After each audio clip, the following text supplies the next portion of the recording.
Hello and welcome to the Retail Podcast. Now, today we're going to do a bit of a deep dive in an area that has had a lot of press coverage, but translating press coverage into the reality for retailers sometimes is half the trick. I'm joined by Rob McKendrick from Arreoblue. Rob, why don't you tell us a little bit about yourself, your background, a little bit about what Arreoblue is, and then we'll come back to the conversation around AI. Sure, great. Thanks for having me on. So I'm Rob McKendrick. I work for Arreoblue. We're a consultancy in data and AI. My role is Field Chief Data Officer. So I help our customers in terms of understanding data strategy, how they're using data, and how to do things safely and in a positive way. A lot of that comes from my background of working at the Co-op for 6 years. We're at a variety of data roles in ethics, data governance, and engineering. So really excited to be doing this with you.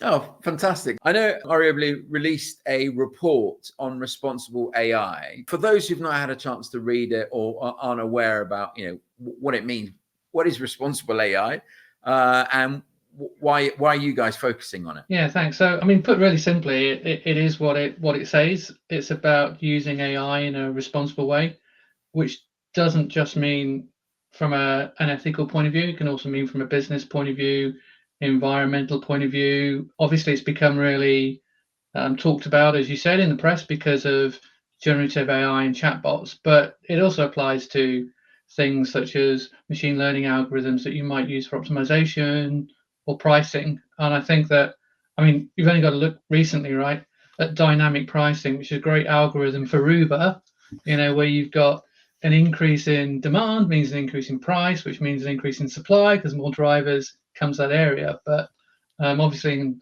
let's say concert ticketing, doesn't work so well. So it looks a bit like you're using. Well, it looks like a bit like being opportunistic and greedy. Yeah. But everybody's blaming it on an algorithm and saying, well, it was the algorithm that said let's double or triple the price of these seats. So I think it's really important from that point of view of understanding how you're using some of these techniques and being mindful in the way you do that. It's interesting. Because I've seen grocers do this with users that are on applications, and even at conferences, I've heard people say, if you're offering everyone 10% discount, why are you offering your loyal customers who would spend the money anyway another 10%, right? And so that was like, okay, I don't know how. It's business, and so there's this sort of line between business operations and profit margins, and then what's the right thing to do, or what your customers would actually want you to do. I think that's the way to look at it.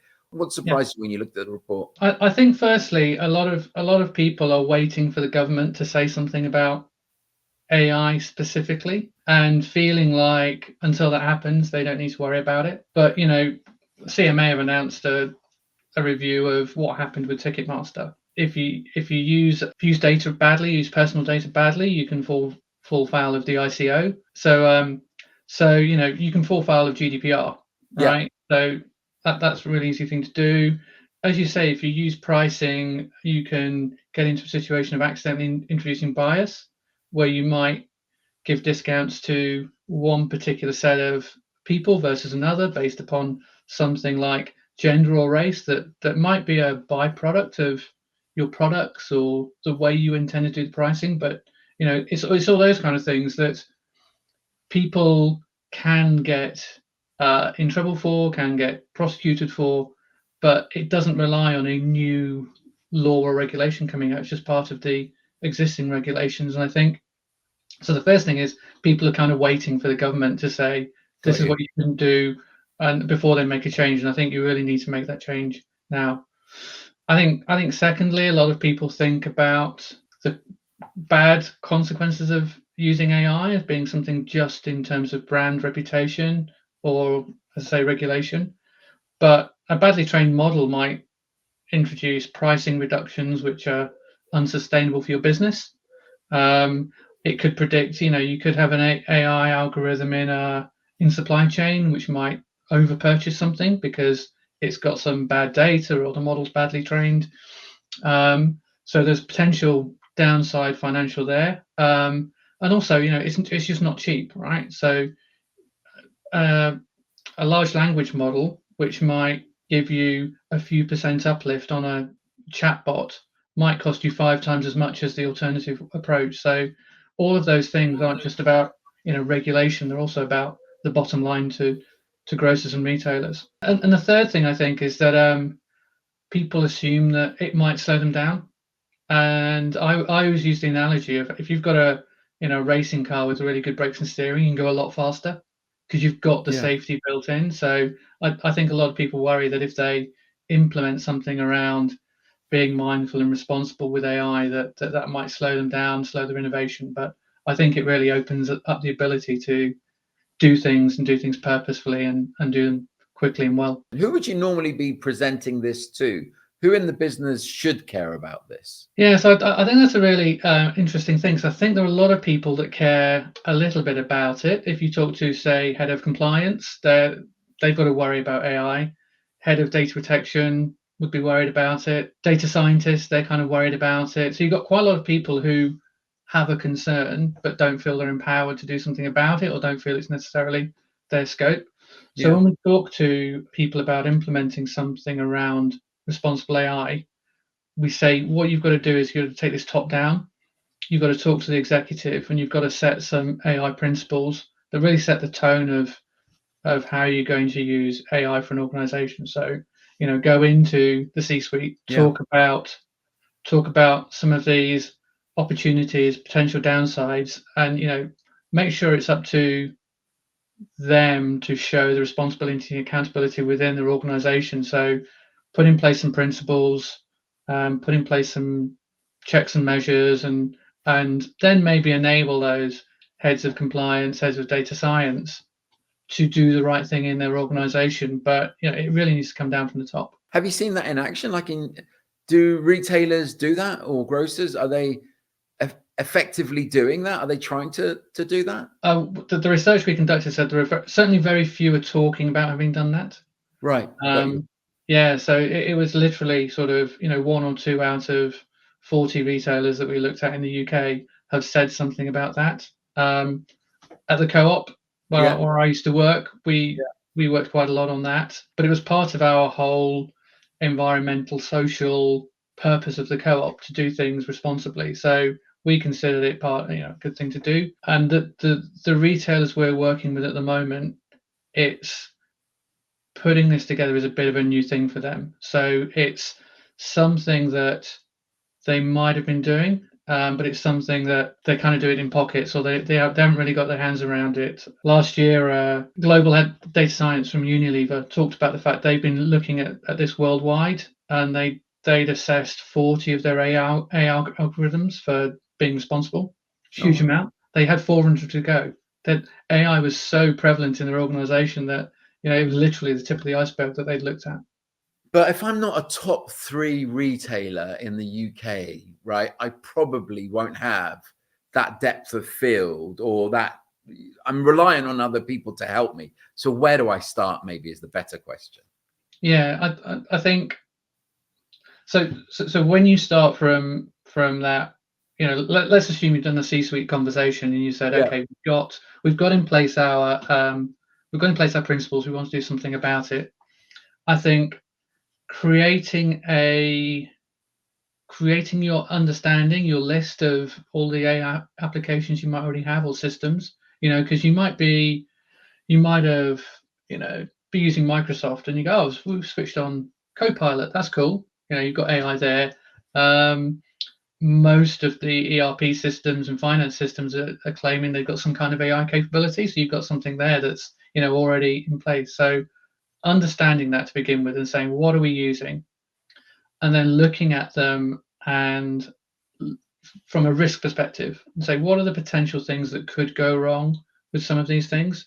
What do we need to put in place to investigate them more fully? And then you can start to work back. If you've got that system that's where we've built a brand new system to give offers to customers, and it's based on AI. Yeah. Well, do you know if the data going into that model is correct? And what kind of ways can the data be incorrect that would cause that model to go badly wrong? And then you can kind of trace that back. And as you say, like not everybody has the money of a Unilever. So what things can you do? You can do things like use the algorithm, but make sure you've got some testing around it as that algorithm rolls out. We used AI solutions to work out at the co-op what bread to bake and what cookies to bake.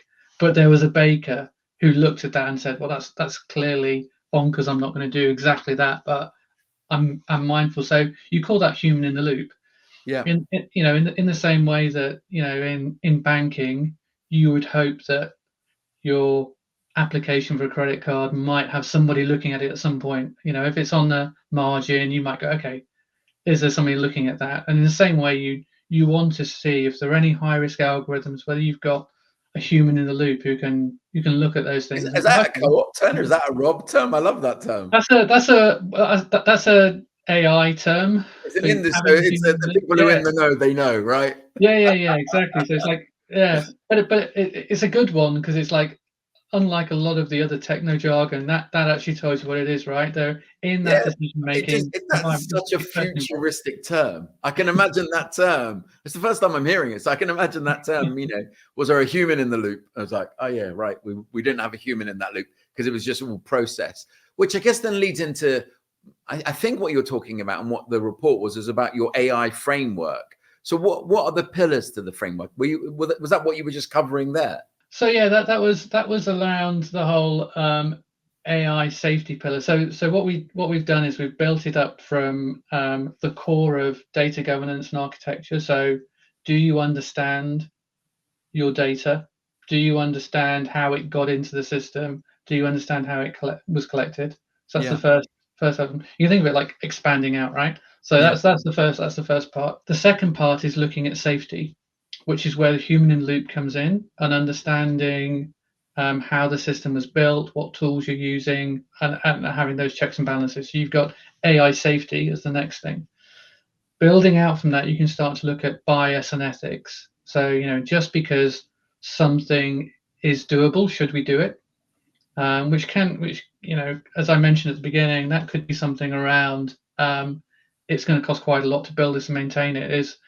Is that cost worth the benefit at the end of the day? Just because it's like cool, yeah, funky to have that AI, should we do it? But also from a customer experience, as you said, if everybody starts getting dynamic pricing and some of the customers feel like they're being missold or something, that's a bad thing. You can do that, but it might be legal to do it as well. It's just that case of, is it good from a customer safety and ethical point of view?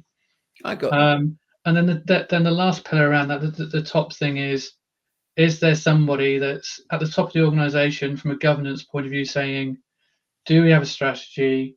Do we have overall control of this? Have we enabled people with the right roles and responsibilities to look at this? And it's those four areas: the data, the safety, the ethics, and the governance, and the components we've put within those that really says, okay, and now I've got everything I need to be confident I'm being responsible with AI. Rob, thank you so much for taking us through, what is responsible AI, some of the outcomes, good and bad, where in the business we need to look at it. I guess I'm curious in terms of, where can people get hold of the report and what next? What should they be doing? The report's on our website, arreoblue.com.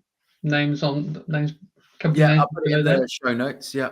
That report contains, and some of the other things on the website contain the framework, so people can look at that and understand a little bit more about the framework, and they can make an assessment for themselves on how well they've considered some of those things in the framework around data, around safety, ethics, and governance. We also have some tools that help us, so we can quite quickly help people with looking at that maturity and then help them plan out what to do next. So start with the report. There's some really great ideas in there about how to get going, and as I say, the framework which people can use and have a think about themselves. I get this is just a personal curiosity. How long do these projects take? How long would you be, like, is this an expensive thing to be doing? I think that there are two things. One is the way we run that kind of maturity assessment. It's really quick. It's a few days of interviews in somebody's office or virtually, more and more. So that's not a long process.